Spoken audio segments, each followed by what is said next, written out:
बिस्मिल्लाहिर्रहमानिर्रहीम। नाज़रीन, आज की वीडियो में बताएंगे बाल खूबसूरत मुलायम रखने का तरीका। नंबर 1, खल से सर धोएं।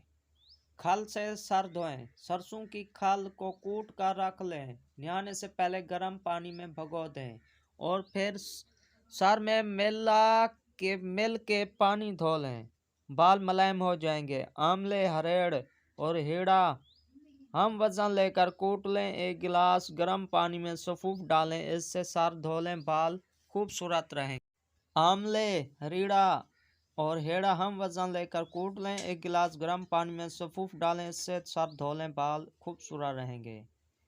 सिकाकाई और रेठे हम वजन लेकर सफ़ूफ बना लें, जिनके बाल ज़्यादा घुने हों और वो सफ़ूफ इस्तेमाल करें। नींबू का रस तेल में मिलाकर जड़ों में मालिश करें। कलौंजी पीसकर उसके साथ सर धोएं, बाल नरम और मुलायम हो जाएंगे। इस तरह की वीडियो देखने के लिए चैनल को भी सब्सक्राइब